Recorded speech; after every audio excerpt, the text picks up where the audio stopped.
إن الشيطان للإنسان عدو مبين صدق الله العظيم.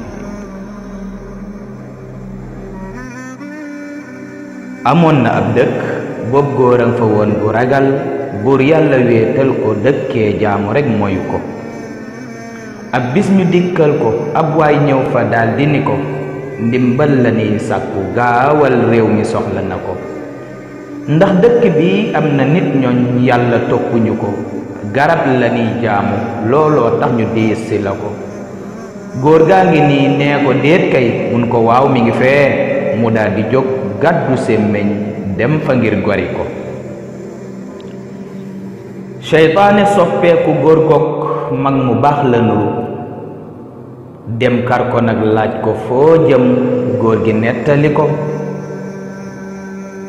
li tax ma jóg dey garab gi rekk a daay gori ko.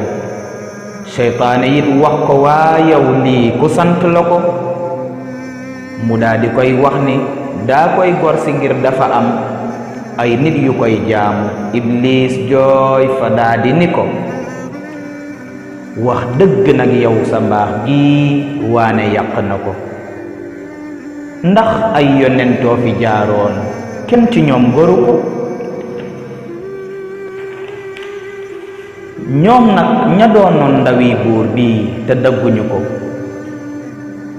ascam su xeeboo ni yow mi jóg de ngir gori ko. ngir rekk ragal loo ko teewul góor ga takku fitam dox jëm ca daaneel ko. Iblis daldi daw kari ko, mu daldi koy jaggi daaneel xaj ci bay bëgg a rey. mu daldi koy baalu noonee góor ga dimbali ko.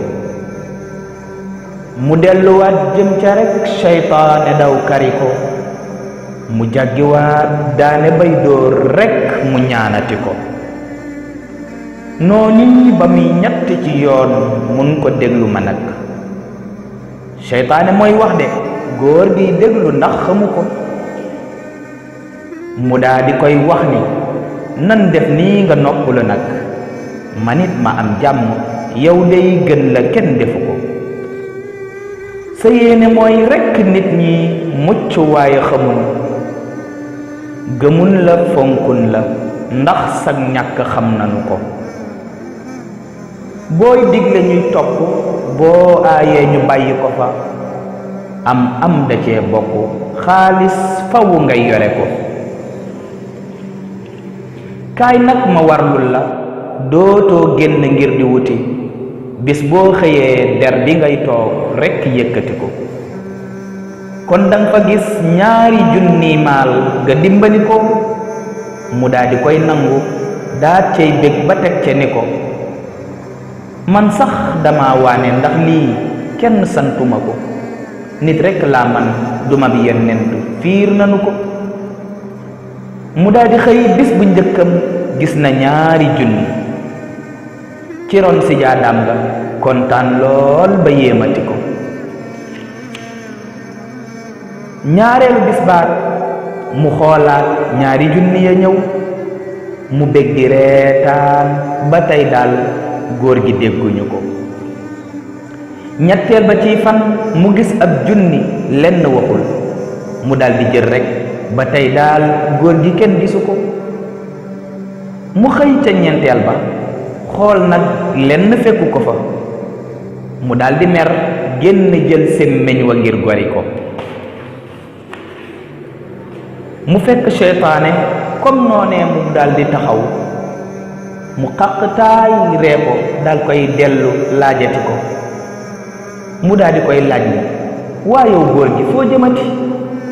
mu wax ko day gor garab gi kenn bàyyiwu ko. seytaane reetaan ko daat koy wax ni kii de du yow, garab gi nag doo ko daaneel soo yeboo sori ko. fa góor ga songee la Iblis jaggi rekk ba ca kaw, daaneel ko jël sémmiñam nag xàcc ngir tiimale ko.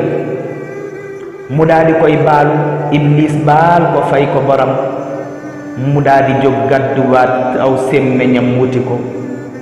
saytaane jàppaat ko daat koy jàggiwaat ba ca kaw daaneel ko tiimaat ko ak sémmeñ wa jekku na ko mu baaluwaat nag ba ñetti yoon la góor ga taxaw ngir jaaxle nag laaj na iblis waaye tontu na ko lum laaj da ko wax ni waa yow ban dajee bala yoon man maa la doon jàggi mais tey doole yaa amee ko mu daal di koy wax ni bee yoon yàlla rekk a taxoon nga jóg ak it aar sa nit ñi waaye yaa suppiku ku yàlla rek tax di def mbir kooka mooy kamata tey nag alal moo la jógloo ak mer ak fayiku seytaane mooy wax de nee kuy def te yàlla taxul doo man ci man tus te soob matee ma yàqate ko góor gaa ngi nii mujj suufe perti jëfam seytaane gàccaal ko ngir xaalis te sax amu ko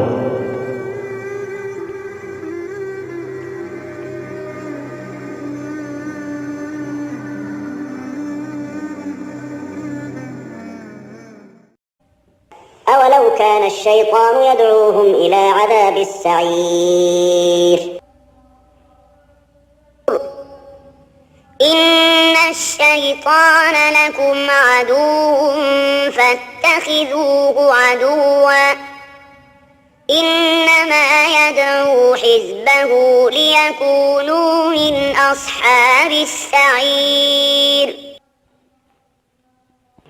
وامتازوا اليوم أيها المجرمون ألم أعهد إليكم يا بني